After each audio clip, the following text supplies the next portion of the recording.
Chapter 15. Success. Humble yourselves before the Lord, and he will exalt you. James 4:10. Part 1. It appears the motive behind human action is essentially a ploy to feel complete. We are constantly trying to choose for that which will complete us in that moment. However, when we look honestly at this dance, it never happens. But the person just continues on with this belief gnawing at them, bidding them to keep trying. It's plain to see a person doesn't know how to be complete on their own. The successful people in this world are attracted to that which brings about the most advantageous outcome in the long term.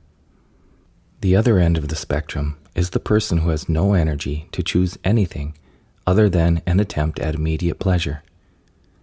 There's little to no thought of consequences for them.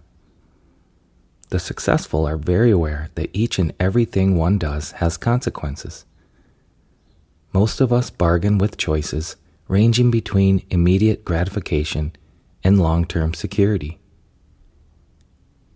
I decided to add this chapter while nearly finished with this book. In truth, this chapter could have been a book by itself. There is so much to say about this topic. However, I have written what I feel is the most accessible, essential, and beneficial to the reader interested in this topic. It seems to me that there are many who may resonate with this chapter, entitled Success. While most people are trying to get ahead in life and are driven by ideas of success, they might think, what does loving without conditions have to do with me? How would this benefit me or help me meet my desired ends? I will be upfront. It may not help you meet your desired ends. That is because your desired ends may be too narrow and small. Perhaps you're shooting at the wrong bullseye. This path will expand your horizons and help you achieve more than you ever thought possible, surpassing your previous plans. The path of loving without conditions is choose the short-lived, short-sighted, temporary, immediate pleasure and short-term gains for greater returns, more security, more fulfillment, more happiness, more freedom, and better outcomes in the short and long term. By aligning with the path of loving without conditions, we automatically orient towards that which brings long-term success. This path turns out to be the best investment for our precious life energy. We find that the more loving we are, the more energy there is available to us.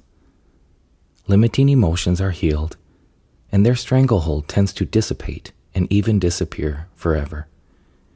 We feel freer. The mind becomes more clear. The options available to us are more vast and optimal. We intuitively know how to handle what used to confuse us. One soon finds that life interacts with us differently. The lucky break doesn't exist. The eyes of love reveal that everything is connected and alive. There is nothing in this universe that is accidental or separate from the whole. Nothing is got away with. Everything is in perfect order. To the mind, no. To the laws of God, yes.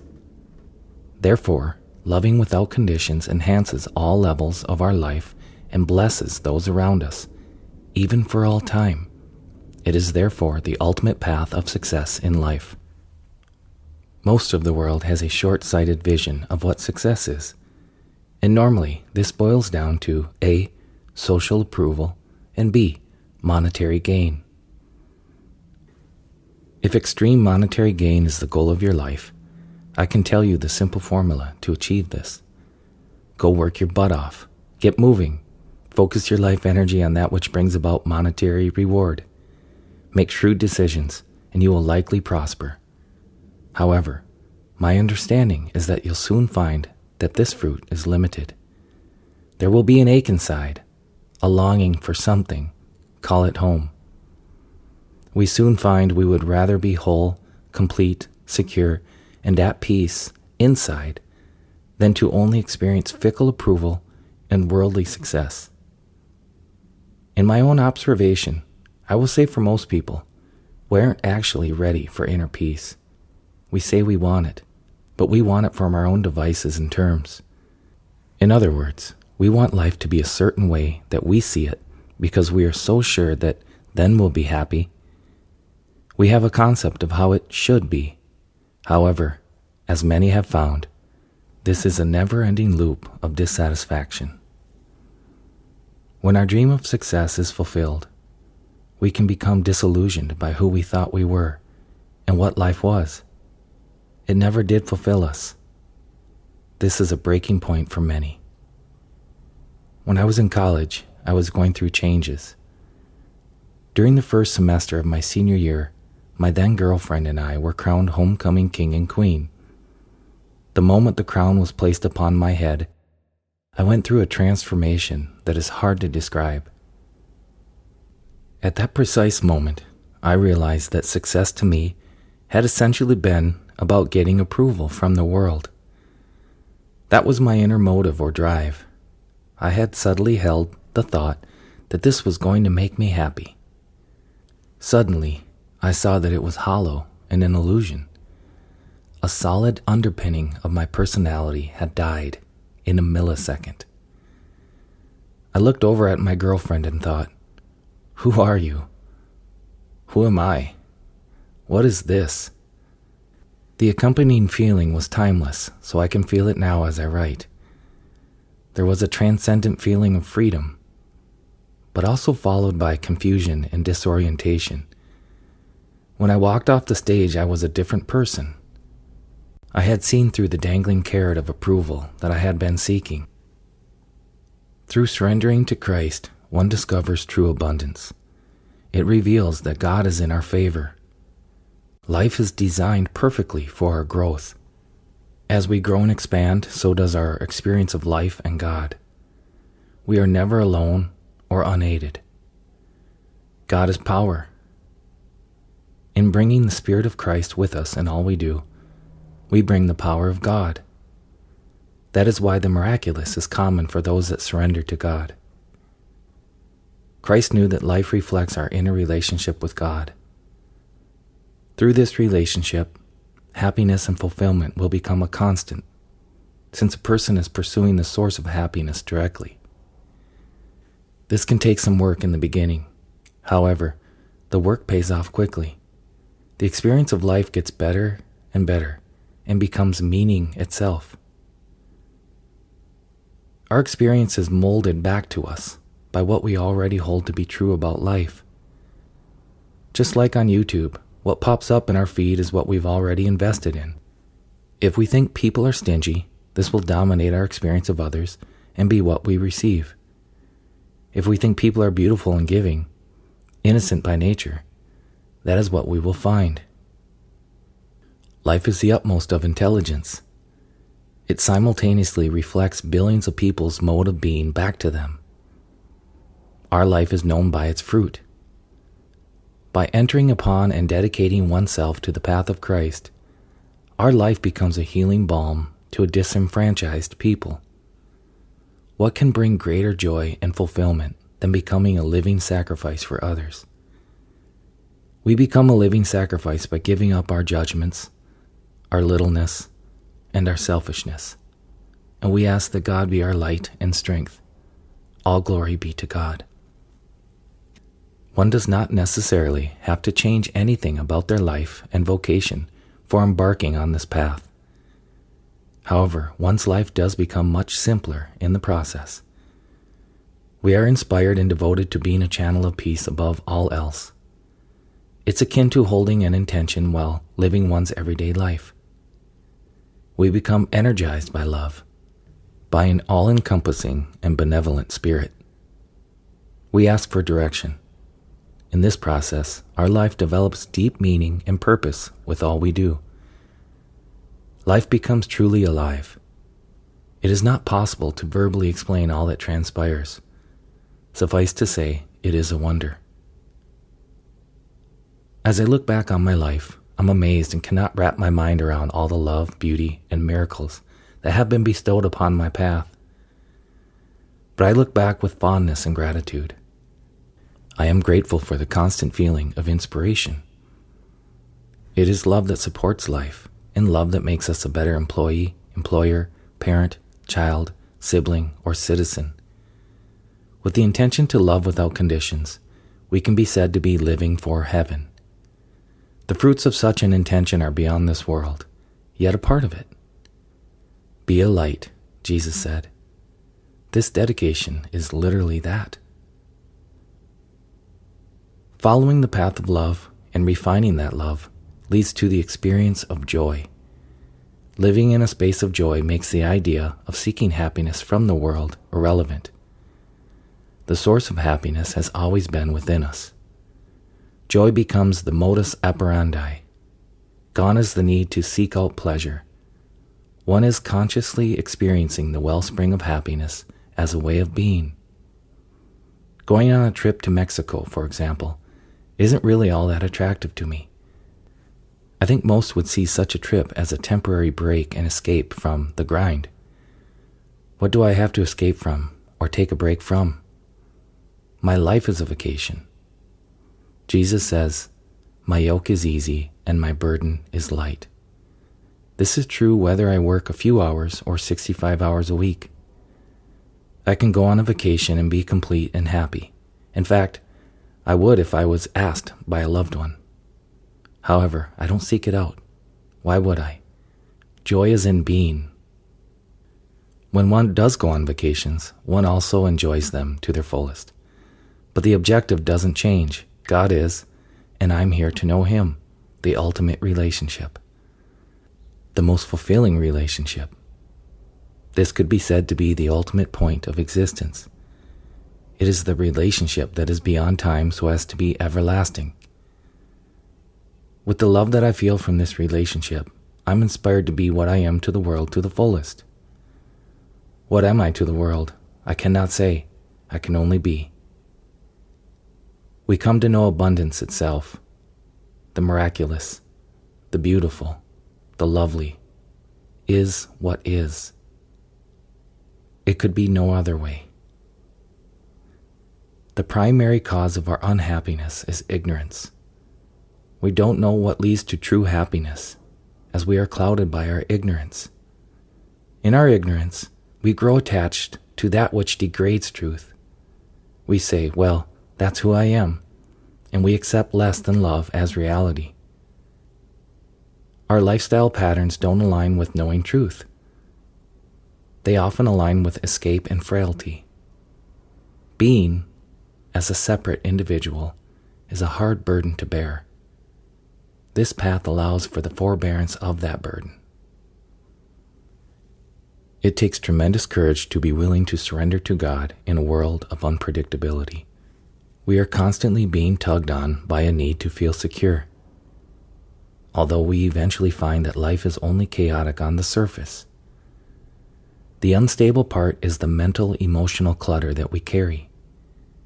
When this level of being is brought into order, we are ripe to discover the greater depths of knowledge about life. Namely, that it is beautiful.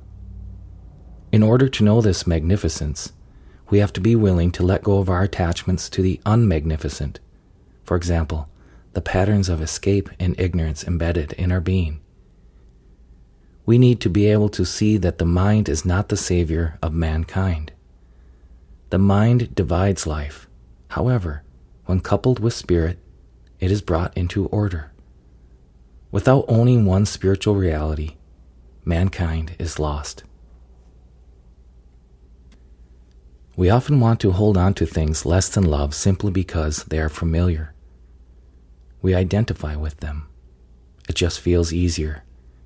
As creatures of habit with a drive to feel safe, we cowardly hide behind our conformed patterns and won't challenge these patterns because we don't know what's on the other side of them. A fruit of this path is that it helps us remove the patterns that have limited us since birth.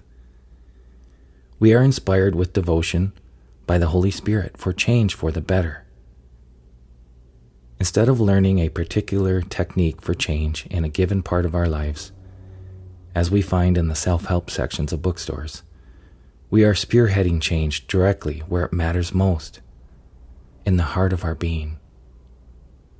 We become more self-aware. We analyze our thoughts and behaviors more often. This puts the mind's thought and behavioral patterns under scrutiny. The mind's thought patterns are confronted for the repetitious programs that they are. Holding the mind accountable leads to a freer existence, as it is through the mind that we experience life. From this scrutiny and self-reflection comes a deeper understanding, without which we cannot readily grow and change for the better.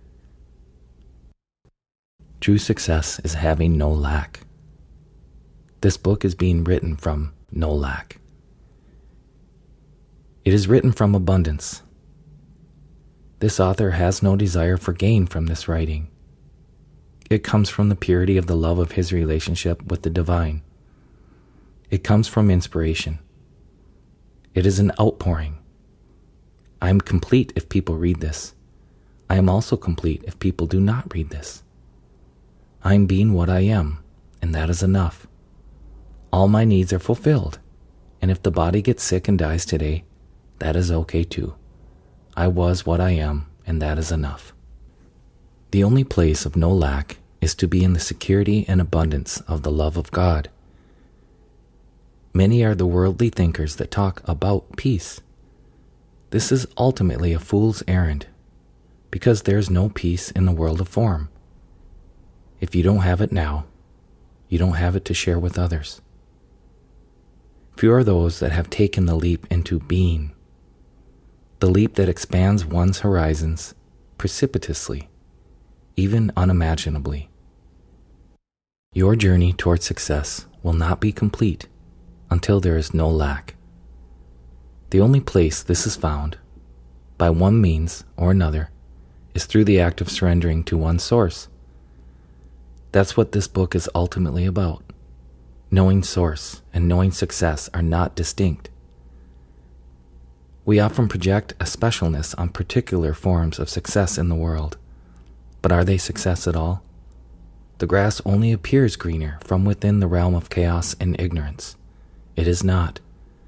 The truth is that true success is open and available to everyone right this instant.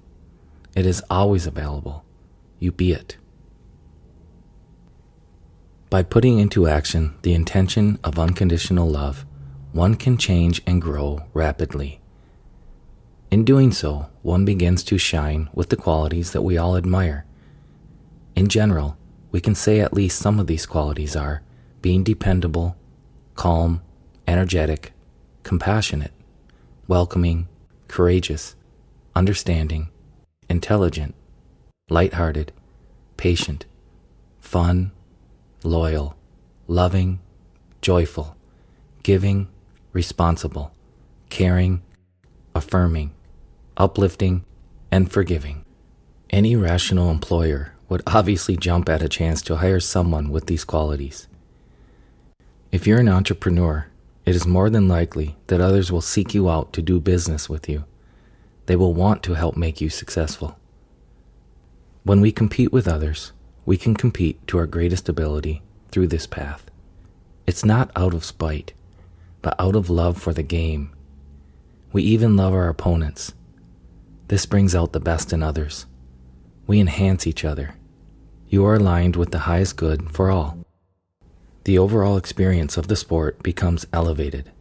This is freedom. We can become a beacon of freedom in business that wins by alignment with power, laws of divinity, freedom, love. This powerful mode of being reorganizes everything around it. It sets a bar of excellence. Operating in this manner is a light shining from a hill for others to see. There are so few who operate in this realm of heart and business, while so many are operating from the desire of gain. Those that do succeed in ways unimaginable. Our business becomes an extension of our joy, and our work becomes a blessing.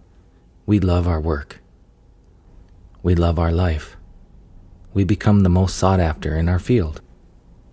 Having grown up with a love for basketball, I was pulled back into watching NBA basketball because of Stephen Curry.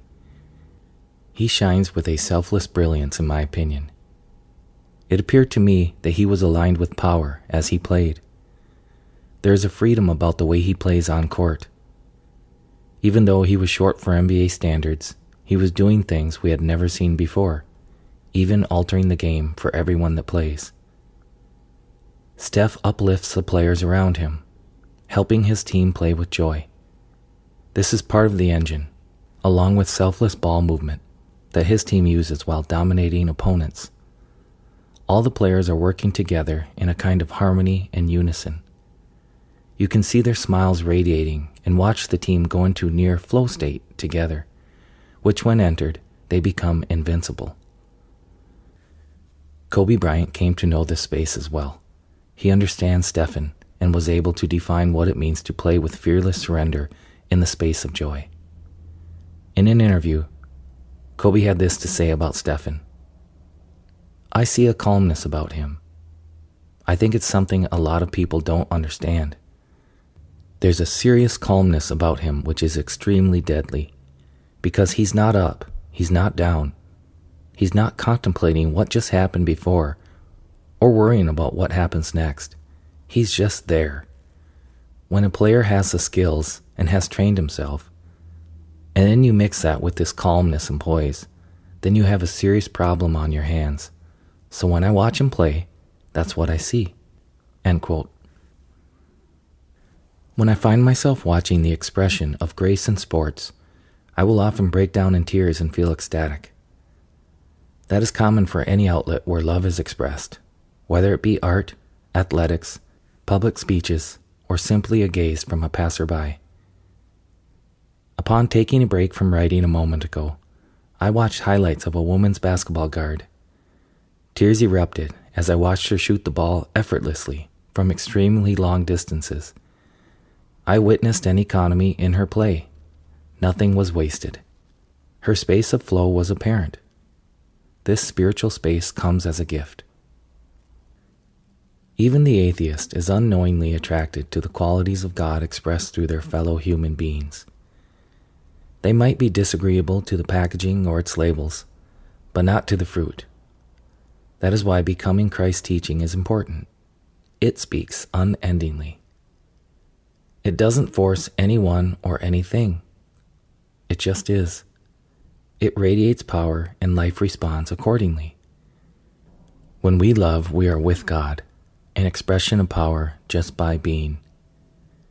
God is open, free, and available. To be loving is to bring God into all we do. It is the ultimate coming home because we feel complete and secure. To be in the presence of God is to be free of needs or wants, yet unlimited in potential. The surrendered servant of God has a powerful effect on this world and alters it forever. Part 2. You may be at the beginning of your path in loving without conditions. This path is realizable and achievable in this life for you. Christ would not have commanded it if it was not. It starts as an intention and then turns into a way of being. I wanted to offer a few simple steps to apply to your life to help get you started. Success on this journey is success in all you do. They cannot be separated. 1. Decide to do the little things well, the small, simple tasks. This will bring confidence and fluidity to your life. It will also help bring clarity and order, which is needed to be productive and successful in the world. 2. Be in the practice of turning to God non-verbally, with a simple, "Here I am, Lord." The benefit of this practice is beyond words. The simple act of turning to God kindles the flame of love in your relationship with your Creator. Bringing this relationship into one's day is the wellspring from where we experience flow and beauty. We drop egocentric thinking and open up to patterns of greatness and higher modes of being. 3.